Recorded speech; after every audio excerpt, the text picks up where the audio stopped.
So here's the thing. I don't feel like I'm a very good speaker. I feel like I'm a better writer than speaker. Okay, so if you think I'm reading, I'm probably reading. So I'll try not to. I'll try to make it a little more relaxed, but it's easier for me to write than to speak. So when Pastor Dave asked if I would speak at this Lenten service on healing, I thought to myself, yes. And the reason I thought that is because I sort of made this commitment to myself that now that I have all the time in the world, that I'm going to say yes, because really what else am I going to do? So we had a family of 4, my husband Al, my son Leo, and my daughter Anna, and myself. And then as of this fall, we now have 2. So we very quickly went from a family of 4 to a family of 2. Obviously, Leo is in college now. He graduated from high school last year, so that's not nearly as tragic a loss as the loss of losing your daughter to suicide. But needless to say, as many people know, empty nesting is difficult in itself. So I decided, and I don't have any idea where it came from, it has to be a God thing, is my opinion, that I would say yes. And a lot of times those yeses were to just get out of the house. Want to go to a movie? Yes. Want to do this? Yes. Want to speak at church? Yeah, not so much, but I will. And so I just say yes. And I do find that it has helped me a lot in a lot of ways. Sometimes you just have to get out of sitting at home and you just need to do something different. And if you can say yes when you're in the process of healing, a lot of times that's healing in itself. I do have to tell you that when you lose a child in any way, and really when you lose anyone, but when you lose a child, I was sitting here thinking, in some ways it's almost easier because, really, people look at you and they don't expect much. Let's face it, they don't think, oh, when are you going to get over it? They're like, you lost your daughter. She was 15. People are super nice about that. And they really give me the benefit of the doubt. If I came to church after she died and was bawling all through communion, nobody said a word. I'd get a hug or two, but there was nothing bad at all about that. And I really feel that in some ways, I just had no choice. I was a mess, and like it or not, that's the way I was going to be. So, but before Anna died, Pastor Dave alluded to it a little bit, but I really want to let you know, because I can't really tell her story or my story without telling you that she was really a delightful toddler. And she didn't just come to us and was sad and depressed all the time and always, felt angry, and that wasn't how she was at all. She had a lot of things in her life that just made her so joyful. She loved fishing, like Pastor Dave said. She loved finding worms. She'd give him a ride in her bike basket, and then she'd bring a frog in the house, and she'd try to keep it in her room as a pet. And what really got hard for Anna was when she had to go to kindergarten. And we started seeing some issues with her where it was just so hard for her. She had so much anxiety, like she would get scared to walk down the hall because she thought everyone was staring at her. She had a lot of support from all of our families. I have a sister, Tracy, and her husband, Mike, that live here. Mike's the drummer on Saturday nights, if you know him, and Tracy sings frequently. Ella and Grace are their kids, and they live here too. My brother Tom and his wife Nancy have 4 kids, but 2 are the same ages as basically our kids. Within a 5-year span, we had 6 cousins growing up together, and they were simply not just cousins, they were sibling cousins. They did everything together. They supported each other, they fought like brothers and sisters, and they were really good to each other and for each other. The best times that we ever had were times on the boat or in the pool or in the backyard, just with the cousins, having a sleepover with the cousins, going out to eat with the cousins. Anna had a great support system. There's no way that she didn't. And the people that knew her here at Mount Calvary, they were great to her. Andrea, I see Andrea sitting over there. Andrea would do cartwheels out in the hallway, and I go, oh, Hannah, don't do that. And Andrea would say, oh, just, if she loves it here, that's all that matters. Let's make sure she feels like she belongs. And we tried really hard, and we got her to confirmation, and she loved her confirmation project. She went out to Presbyterian homes and talked to the old people, and she loved that so much. She said they were so cute, those old people. And her favorite time recently, before she died, was going to her old daycare and helping with the kids. And she would come home and tell me many, many stories. But she just couldn't get past not being able to have the relationships she thought she should have with other people and with herself. She didn't think she was good enough. No matter what she did, she couldn't get past it. So really that started somewhere, I guess, kept getting worse late in elementary school, and got worse obviously as adolescence went on, as she got a little bit older. By middle school, homework was virtually impossible for her. We'd have to sit every night, and I'd basically have to reteach what she had learned that day, because she couldn't retain what it was that she was trying to learn throughout the day. And it just had gotten plain hard for her. She was a fighter. She played soccer. She did gymnastics, played basketball. She tried violin. She tried Girl Scouts. Anything she wanted to try, of course, we encouraged her to try. In spite of all of that, she just found it very difficult. She was a loyal friend, though, to the friends she had. Ella would agree. Loyal, but she was sassy, too. If she was mad at you, you knew it. And if you did anything wrong to her, she had a really hard time getting over that. Why would someone do that to me? She wouldn't be able to understand that for anything. So when she was mad, it was difficult, but we worked on it, and we took her to counseling, we took her to therapy, we did all the things that we thought we should do, and it just never got better for her. She was determined, and every morning, she started high school in 9th grade, and she would go to school, and she'd say, every day she'd walk out the door and say, "Bye, Mom, love you." She'd run out the door. So she was cheerful on the way out the door, but the day just it got the best of her every day, and she'd come home just entirely defeated. She was conflicted in so many ways. On the one hand, she had 10 names. She wanted to name all her kids. She could rattle them off, and in the next minute, she wanted to be dead. So she just couldn't deal with life in general. She struggled to be happy, and her dad and I struggled to help her be happy. We brought her to therapists, like I said, counselors, psychiatrists, encouraged her to stay involved, to exercise, be around people, come to church with us, all the things that we had read, heard, and determined on our own that might be helpful for her. But it was just too hard. So on Saturday, January 30th of 2016, when I actually thought she was doing quite a bit better, we were sort of having a discussion about going on spring break. And she got a little mad at me. She really wasn't very happy, but you know what? She was 15, and how many of you 15-year-olds get mad at your parents? So I didn't really think twice. She was a little angry. Well, okay, whatever.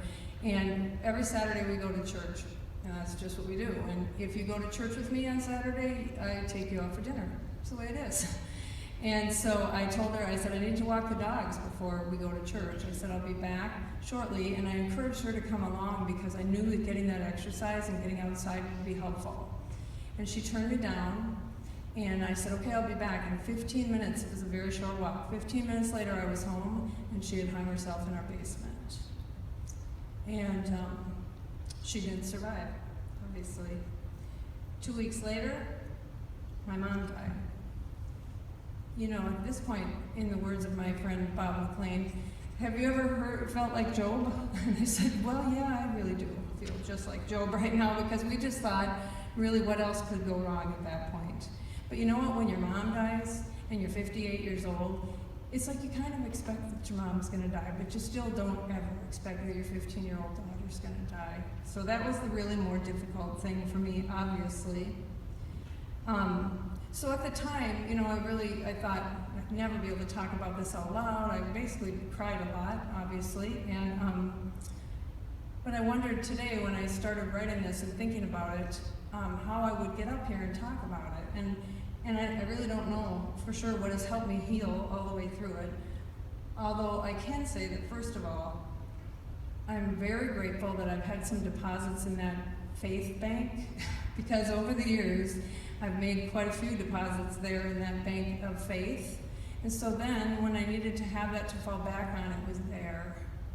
And so I don't know how to encourage that enough, because you think, if you can work at it a little bit all along, even if you don't think you need it that minute, then when you fall back, you go, you know what, I got it.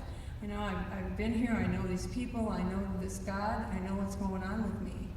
And so I really do believe that has made me, got me a lot further than it would have had I not had that faith to begin with.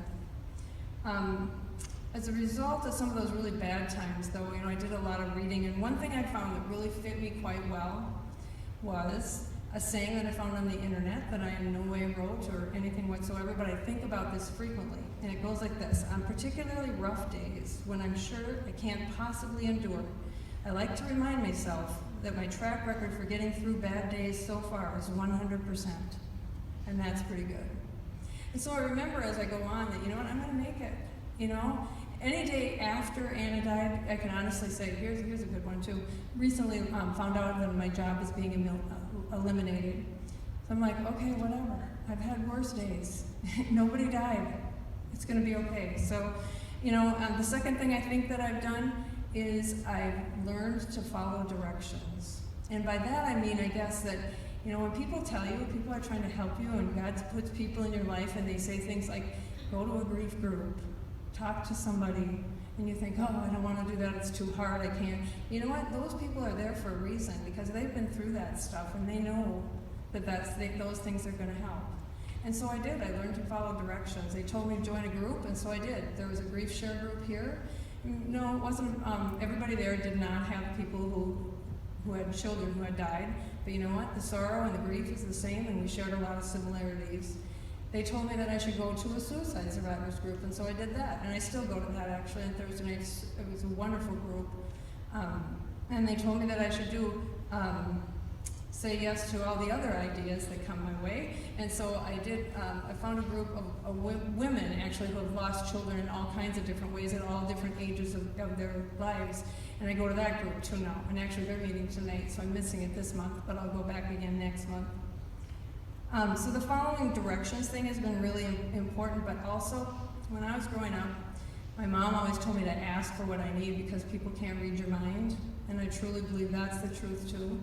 And so I decided early on that I better ask, because nobody's going to know what I need in this thing, because nobody in our family, nobody in this congregation, or that I knew anyway in the congregation, had been through the suicide of a 15-year-old daughter. So I thought I better let people know what I need, or they're not going to know how to help me. So I decided to ask what I wanted, and in the beginning I needed people around me all the time. But then that got to be a little bit less. For instance, the first few Friday nights, I didn't even know I needed somebody around, but after about 2 or 3, I was like, these Friday nights really stink. And I would sit home and cry, and so I would tell my sister, I need somebody with me on Friday night. And so they would start helping me, planning things that we could do on Friday nights to make sure that everything was going to be okay. So for me, it's mostly been my family and the church family here. But as long as you have those relationships, and I believe that God puts those people in your lives, that it's going to get you where you need to be. Besides asking for what I want and saying yes, I also have found that one of the most effective things for me to heal is to fight. Besides the fact that we wear a lot of red in my family now because Anna's favorite color was red. If you ask anybody, I know another person at work whose son died by suicide, his favorite color was teal. Everything she owns is teal. So it gives you a little bit of, strength or something to know everything I buy, anytime I have a chance, I buy something red. So we also like to fight, and we put our strength into fighting for mental health reform.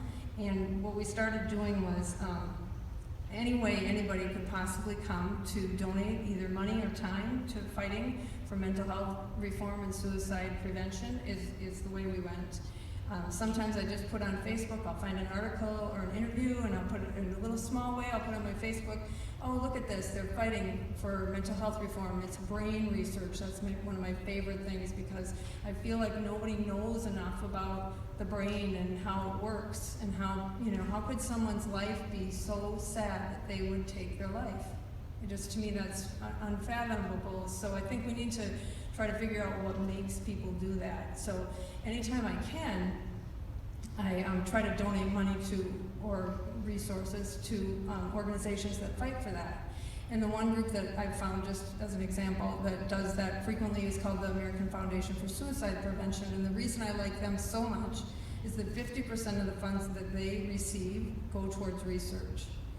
So the other 50% goes towards, survivor workshops and that kind of thing, but the other 50% goes to brain research, and I just find that fascinating. So it's happened with a lot of the kids at Minnetonka High School kind of jumped on the bandwagon, which I absolutely adore. And this makes us all feel like we're doing something, that maybe Anna's life wasn't in vain, that maybe we can try to make something better as the result of her struggles. So like last fall, a group of kids at Minnetonka High School decided that they weren't going to give each other boutonnieres and corsages for the homecoming dance. Instead, they were going to take that money and they were going to donate it to the American Foundation for Suicide Prevention. So we sent them about $500. And instead, those kids just didn't have flowers. I thought that was super cool. So that continued this winter into the Sweethearts Dance. And just this past Monday, my sister-in-law Nancy and I were in New York City visiting my son for spring break. And we walked into the American Foundation for Suicide Prevention office and we donated another $500. And last spring, another good example, I take a lot of pride in it. My son was in theater at Minnetonka Theater and they did Pippin, the show Pippin, and Leo had a very leading role in that. So after it was over, at the end of Pippin, one of the characters, Pippin himself, actually thinks about taking his own life, and he doesn't. But what he decides in the end is not to take his own life. So at the end of the show, then Leo, my son, got up and said, this is very close to home for all of us. My sister took her own life a few months ago. And at the end of the show, we're going to have actors at the doors collecting money. And they collected $8,000. And we sent it out to the AFSP again. So and the reason I tell you that is not to say how great we are that we collect this money, but that is one of the most healing things that I can do, is trying to figure out a way to make Anna's life mean something. I guess in closing, all the things that I've said are important, but truthfully the most important thing to me, and the thing that gets me out of the bed in the morning and gives me the strength to get dressed, to put one foot in front of the other, as well as stand up here, is because I believe that Anna is in a better place. I believe that she's now at peace. And I believe that on that night in January last year, when we were all praying for a miracle, that as my brother Tom said, Anna's miracle did come true. She's at home now, and she got herself home. And God willing, I'll be able to see her again. And that's the only thing that keeps me going, because if I thought I would never see her again, I don't think I'd get out of bed. But I have that faith, and I know that I'm going to see her. And she's going to be waiting for me there with a big smile and a big hug. And we're all going to be there too. And God has gotten me through these times simply with that belief, if nothing else. But he also sends me other signs. He doesn't usually send me big signs. I don't get like the clouds opening up and the lightning or anything like that, but he sends me people. He sends me a song that reminds me of Anna, or he sends me a hymn that just gives me peace. He puts people in my life that keep me going, and he proves over and over his unending love and promise for us all. There's no doubt. And I thank God every day for the time that we did have with Anna, and I thank him for the promise that I'll get to see her again, and we get to live together forever.